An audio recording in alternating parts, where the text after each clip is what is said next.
جی hello, ہاں جی جی بات کیجیے آپ ذرا ان سے. جی جی جی ہلو، ہلو السلام علیکم. وعلیکم السلام ورحمۃ اللہ وبرکاتہ. جی میں یہ پوچھ رہا تھا آپ سے، میں مبارک نام ہے میرا. کہاں سے بول رہے ہو؟ نوہر راجستھان.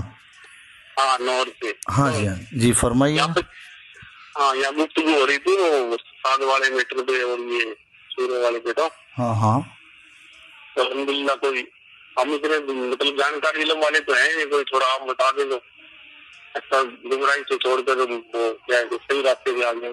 ہاں جی، ہاں جی بھائی. میں یہ پوچھ رہے ہیں مولانا سعد والا جو یہ تو اس میں شاہجہانی نام کتنے دیا اس کو؟ سادیانی نام کس نے دیا؟ ہاں شادی لوگ کہتے ہیں نا بھی شادیانی شادی کر رہے تھے تو یہ ہاں ہاں ہاں، وہ اصل مرزا غلام احمد قادیانی کر کے ایک ہوا جس نے نبوت کا دعویٰ کیا تھا. ہاں ہاں ہاں غلام احمد. ہاں، تو وہ قادیان کر کے پنجاب میں ایک جگہ وہاں کا رہنے والا تھا. اچھا تو اس کے ماننے والوں کو قادیانی کہتے ہیں. اچھا، سعد گمانے تو والے کو شادیانی. تو کسی شرارتی نے سعد کے ماننے والوں کا نام سادیانی رکھ دیا ہے. اب اس میں ڈکلیئر تو ہو نہیں سکتا کس نے رکھا. ایک بات چل پڑتی ہے، جیسے ہمارا نام تبلیغ والے لوگوں نے رکھ دیا ہے. اکثر آپ یہ لفظ استعمال کرتے ہیں. ہاں میں کر رہا ہوں، لیکن میں نے شاید نہیں رکھا ہے. کسی واٹس آپ ایپ یہ استعمال کرنا صحیح ہے کیا شادیانی کہنا ان کو؟ ہاں جی، یہ بات صحیح، یہ بات اچھی، یہ اچھا سوال ہے. دیکھیے، ہم ہیں نا قرآن اور سنت کو ماننے والے، صحابہ کو ماننے والے. تو جو قرآن اور سنت کو مانے گا اور صحابہ کو مانے گا وہ تو اہل سنت والجماعت کہلائے گا. ہاں بالکل. اور جو اس کو نہیں مانے گا تو اس کا نام تو کچھ بھی ہو سکتا ہے، پھر رابضی بھی ہو سکتا ہے. جیسے کہ یہ جو ہیں قادیانی ہیں، ان کو مرزائی بھی کہتے ہیں ہمارے لوگ. ہاں مرزائی بھی کہتے ہیں. اور یہ جو احمد رضا کو ماننے والے بریلوی، ان کا رضا خانی بھی ہمارے لوگ کچھ بولتے ہیں. تو جو آدمی قرآن و سنت کے مطابق چلتا ہی نہ ہو، دکھنے میں تو لگتا ہے، کیونکہ دکھنے میں تو آپ کو جیسے کہ آپ کو تعجب ہوگا کہ بندر اور ہمارے اس میں بھی اورنگ اوٹن یا چمپانزی اور ہمارے 99.96 جینس جینیٹیکلی ہم سیم ہیں. کتنے؟ 1% کا بھی فرق نہیں ہے، 1% سے بھی کم. لیکن اتنی ساری ہمارے بیچ میں سملیرٹی ہونے کے باوجود کوئی کہے کہ بھائی اتنا سارا تو سیم ہے، اس کو انسان کہو. تو اسی طرح جتنے فرقے ہیں وہ نماز کی بھی بات کرتے، روزے کی بھی بات کرتے، حج کی بھی بات کرتے، اللہ کو بھی ماننے کی کہتے، رسول کو بھی ماننے کی کہتے. اس کے باوجود علماء نے، اور یہ آج کی بات نہیں ہے، آج کی یہ فرقے آج کی بات نہیں ہے، اس سے بڑے بڑے فرقے جباریہ بھی آئے ہیں، مرجیہ بھی آئے ہیں، روافظ بھی آئے ہیں، معتزلہ بھی آئے ہیں. تو نام تو رکھنا پڑتا ہے نا. اب کسی کو کتنا بھی برا لگے، جب نبی کا بیٹا ہی کیوں نہیں ہے، جب نبی کے راستے پہ نہیں ہے تو اس کو تو دوسرے نام سے ہی پہچانا جائے گا. تو کیونکہ دارالعلوم دیوبند کہتا ہے کہ ان کی باتیں گمراہی والی ہیں. اللہ کے نبی کہہ رہے ہیں کہ مومن جھوٹ نہیں بول سکتا، اور سعد کہہ رہا ہے کہ جھوٹ بولا جائے گا اتنے بڑے کام کے لیے. تو اب یہ بات جو ہم سے میل ہی نہیں کھا رہی، اور ایک بات ہوتی تو تعویل کر لیتے ہم. ایسی تو ان گنت باتیں ہیں. اور انبیاء نبی کی توہین کرنے والا مسلمان ہو تب بھی وہ اسلام سے خارج ہے. بلکہ حضرت ابوبکر اور عمر جیسے بے اختیاری غلطی جس میں ان کا ارادہ بھی نہیں اور وہ سوچ نہیں سکتے، اور نہ ہی ہم سوچ سکتے کہ ان دونوں حضرات سے غلطی ہو، لیکن اللہ کہتے ہیں ان تحبط اعمالکم، کہ تمہارے عمل غائب ہو جائیں گے، تمہیں پتہ بھی نہیں چلے گا. ہمارے نبی کے سامنے آواز کو بلند مت کرو. تو کس کو کہہ رہے ہیں؟ ابو بکر اور عمر کو. تو یہاں تو وہ بے اختیاری تھی. یہاں تو سعد کے بارے میں ام المدارس کہتے ہیں انبیاء کی شان میں بے ادبی کرتا ہے. تو انبیاء کی شان میں بے ادبی کرنے والا اگر اسلامک حکومت ہو تو اس کے بارے میں قتل کا حکم ہے. کیا ہے بھائی؟ قتل کا حکم. ہاں جی.